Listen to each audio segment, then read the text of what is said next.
Welcome to the Midnight video series. In today's video, we're going to look at the Midnight customer portal. We'll be viewing the admin pages that are needed to set up the customer portal, and then take a look at the different pages available from within the customer portal. First thing we're going to take a look at is our CRM.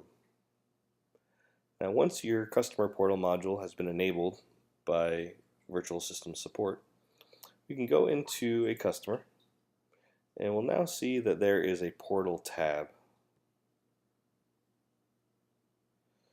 Now, this particular customer does not have a portal set up yet, so we're going to go ahead and set up a user for them. So let's do this under test user, and their username is going to be test, and the password we're going to make one up here.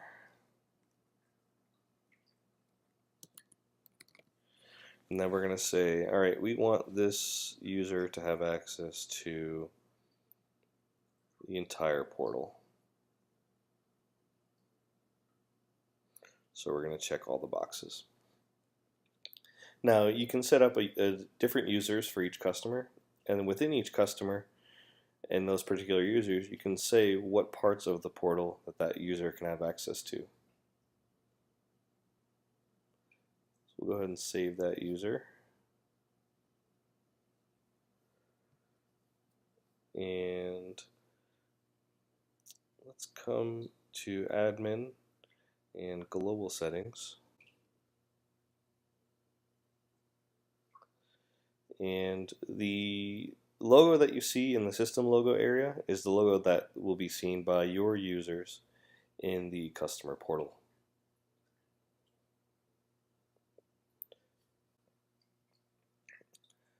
So now that we know what logo is going to be seen on the customer portal, we're going to go to our customer portal domain.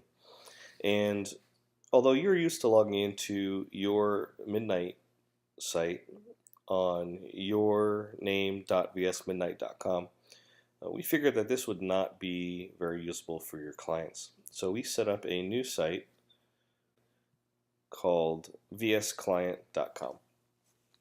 So now this will be named yoursite.vsclient.com.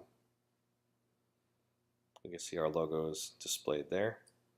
Now I have a previous login I've already set up, so I'm going to go ahead and log into our client portal.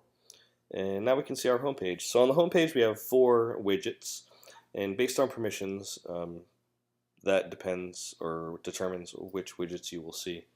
So just from this page here, we can see how many open orders, open estimates, how many inventory items, and how many proof requests that this customer has.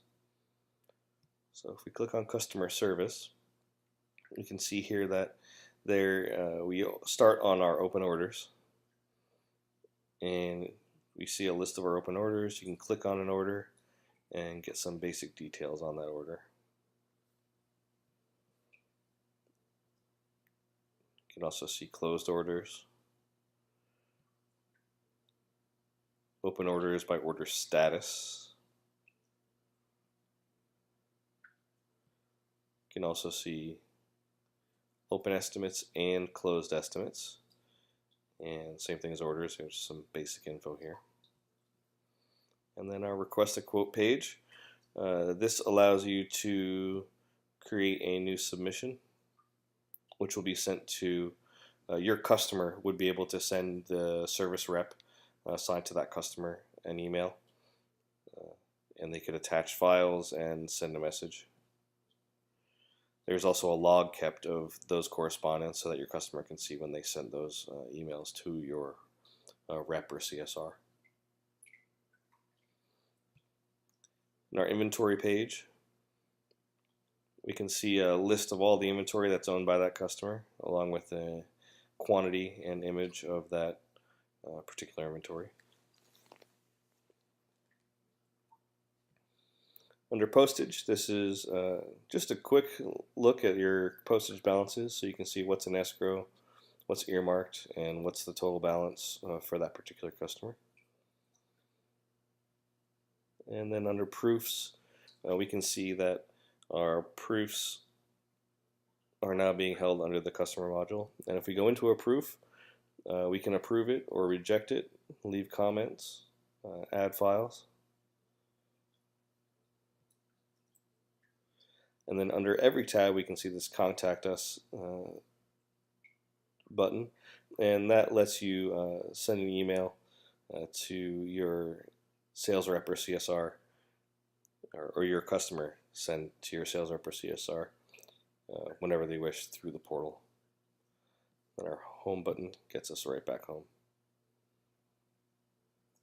One thing I would like to demonstrate is, let's say that under our 123 Signs customer, we didn't want this particular user to have access to the postage numbers. So we go ahead and edit that user, click Save, and if we log out and log back in, we can see that now we don't have any postage on the navigation here, so that user cannot see the postage. Thanks for taking a look at the customer portal from Virtual Systems. If you have any more questions, please feel free to contact support at virtualsystems.com.